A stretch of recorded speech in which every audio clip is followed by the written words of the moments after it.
Video 3 of Lecture 2. We left off in this slide, where we are understanding why it's so important within the holistic approach of anthropology to take acknowledgement of the biological influences in our brain. This means that what we perceive and think of as our reality is actually a reality induced by our brain activity.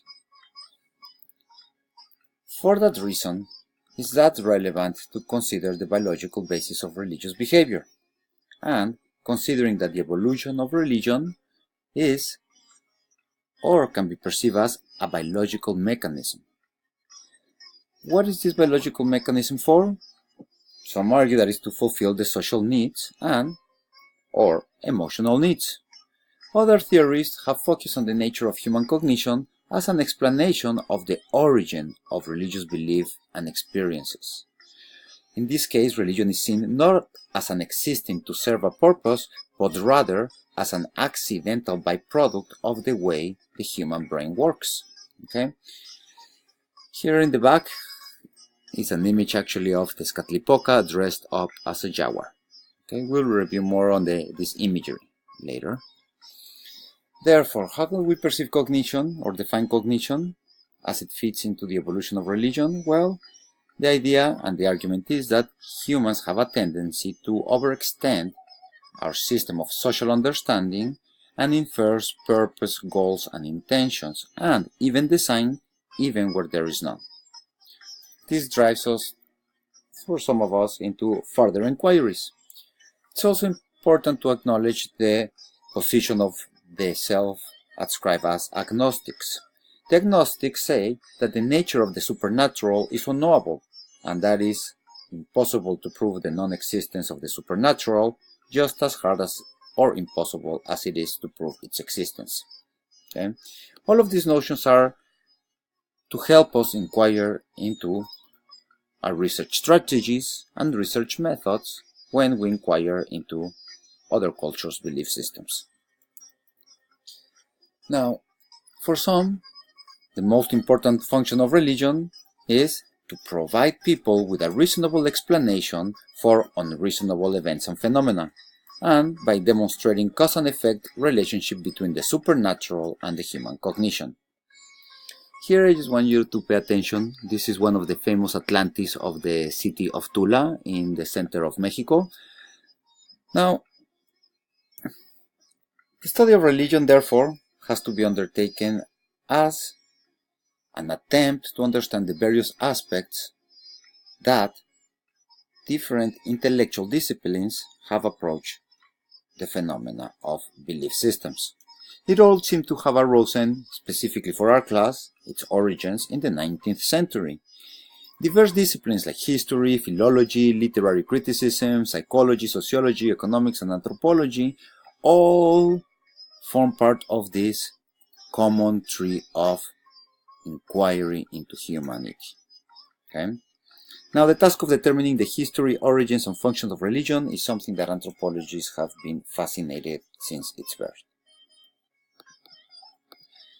And clear problems came to mind, like, how are we going to question about the origin and functions of religion whenever we talk about religion, it creates so much controversy? We right away usually go on issues of authority, politics, territory, entitlements of stories. Therefore, it's been a task of the people that have been studying religion since the 19th century to try to reach neutrality and subjectivity. For that, we approach it as being in par with the history of science. Both theologians, naturalists, philosophers, and early scientists had diverse opinions on how religion should be studied, but their dialogues and arguments are the basis of where we are today. Some had the projectionist view, where they saw religion as a human product, where God was the extension of human aspirations. Others try to see a distinction between the transcendent, as it reveals itself to humans, or religion as a human product involving the response to revelation. All of these questions we should keep in mind as we study the religious phenomena. Nonetheless, the subjectivity in the study of religion and the attempt to have this into the analytic process of research is a fundamental building block of the discipline in itself. For example, the reflexivity of, is it possible to understand faith without holding faith? Okay. Also, when we inquire into religions, especially among the great world religions, it is not possible to be inside more than one official religion. Okay. Therefore, we can already understand that religion can said to be subjective. It involves practice and sentiments and inner experiences.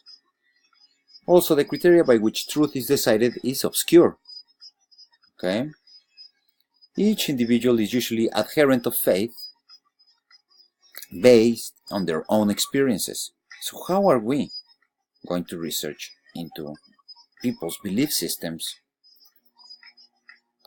And that's where we go into the challenges of researching such a field. For that, we will begin in the next video.